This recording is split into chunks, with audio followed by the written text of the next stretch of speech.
आई मुकुट छान झालाय ना? अरे वा, खूपच छान ग. राणीचा मुकुट. कशासाठी करतेस? तुमचा वाढदिवस आलाय ना? हा हा, मग काय मला घालणार आहेस की काय? हो, मग तुम्ही राणी नाही का? काय राणी. काही नसतं का खऱ्या आयुष्यात राणी वगैरे. आपल्याला खूप वाटतं आपण राजाची राणी आहोत, पण काही नाही. राणी म्हणत म्हणत संसारामध्ये कधी आपण नोक राणी होऊन जातो हे कळत नाही. असं का म्हणताय? अगं खरंच सांगते तुला मी.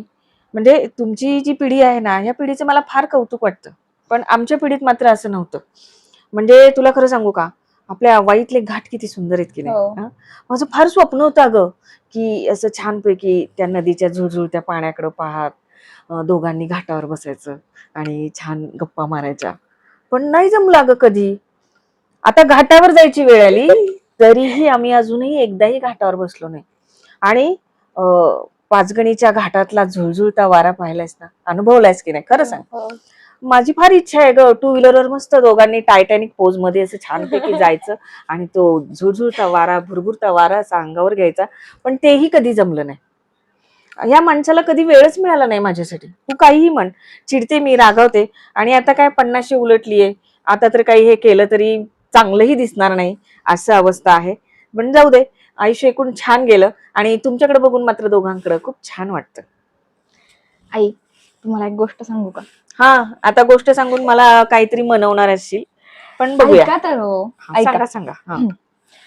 एक जोडपं असतं हम्म. तुमच्यासारखंच. हम्म. ती बायको पण ना अशी रुसून बसलेली असते, अगदी तुमच्यासारखीच रुसून बसलेली असते. असंच म्हणत असते की माझा नवरा मला कुठं बाहेर नेत नाही, फिरायला नेत नाही, मला वेळ देत नाही किंवा माझं कौतुक करत नाही. असंच.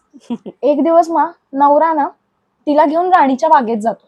ती म्हणते राणीच्या बागेत काय, कुठेतरी रोमॅन्टिक ठिकाणी जावं ना. पण तो तिला घेऊन राणीच्या बागेत जातो. तिथं गेल्यावर असं छान बाग फुललेली असते, तिचं पण मन थोडंसं प्रसन्न होतं.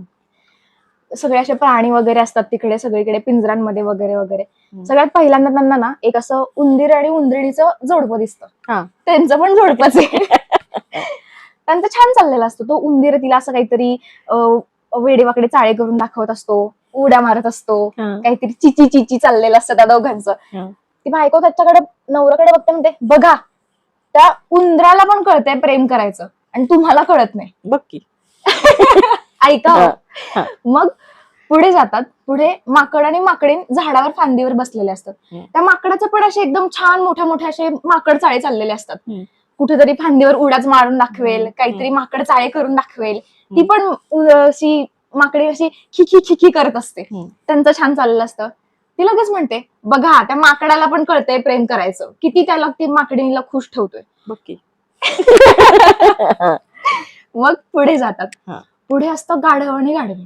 आता गाढवासारखं प्रेम करावं असं म्हणतात, पण बघा तो गाढव पण काहीतरी उगाच उड्या मारून दाखवत असतो, हे करून दाखवत असतो. ती गाढवीन पण शांतपणे छान त्याचं बघत असते. तो पण तिच्यावर प्रेम करत असतो. ती म्हणते बघा गाढवाला तरी बघा, गाढवासारखं तरी प्रेम करा माझ्यावर. तो हसतो जरासा आणि मग पुढे जातात. पुढे सिंह आणि सिंहीण असतात. तो सिंह असा धीर गंभीर असा एका बाजूला तोंड करून असा धीर गंभीर कुठला तरी विचार करत बसलेला असतो. आणि त्याच्या उलट तोंड करून सिंहीण बसलेली असते, तिच्या पिल्लांना गोंजारत निवांत बसलेली असते. तो म्हणतो आता नाही बोलणार काही तू, आता बोल की. मग तिचं जरासं तोंड पडतं. मग तो बोलतो थांब तुला एक गोष्ट दाखवतो. ते परत उंदीर आणि उंदरीणीकडे येतात. तो एक छोटासा दगड घेतो आणि उंदरिणीच्या बाजूने मारतो. तो उंदीर पळून जातो. शेवटी उंदराची जात. तो उंदीर पटकन कुठेतरी एकदम बिळामध्ये पळून जातो. मग नंतर ते माकड आणि माकडीणीकडे येतात. तो तसंच करतो, एक दगड घेतो आणि माकडीणीच्या दिशेने मारतो. ते माकड पण असं भावरतं जरासं आणि दुसऱ्या फांदीवर पटकन पळून जातं. इकडे तिकडे बघतं आणि पळून जातं. ते माकडीकडे तशीच, माकडीण तशीच. आणि मग नंतर पुढचं तो गाढवाला पण गाढविणीला पण तो दगड मारतो आणि ते गाढव उधळत पळून जातं. लिटरली पळून जातं ते. त्या गाढविणीकडे ते बघतही नाही. आणि मग पुढे येतात. तो एक दगड घेतो, जरा घाबरतच घेतो आणि सिंहीणीच्या दिशेने मारतो. तो सिंह इतका चवताळून त्याच्या अंगावर येतो की म्हणजे ह्याने की तू मारलासच कसा दगड, डरकळ्या दरकाळात पडून तो तिच्यावर आता हे करून येतो. हा. तर तो नवरा म्हणतो, बघितलंस, ह्या सिंहासारखं प्रेम आहे माझं तुझ्यावर. हे पुरुषांचं प्रेम कसं असतं माहितीये का, ते आपल्यासारख्या इमोशन्सनी व्यक्त नाहीत करून दाखवत. बरोबर. ते त्यांच्या जबाबदाऱ्यांमधून, त्यांच्या कर्तव्यांमधून ते व्यक्त होत असतं.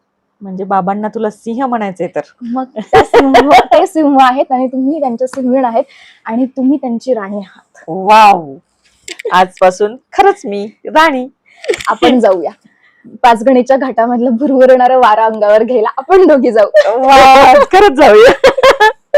खूपच छान ग, मला आवडली गोष्ट तुझी आजची खरंच. आणि प्राप्त परिस्थितीमध्ये आपण प्रत्येक गोष्टीचा आनंद घेतला पाहिजे आणि नको त्या गोष्टींना मनात थारा न देता जीवनाचा छान आनंद घेतला पाहिजे. नक्कीच. नक्कीच तुझ्या बरोबर मिळेल नक्की मला.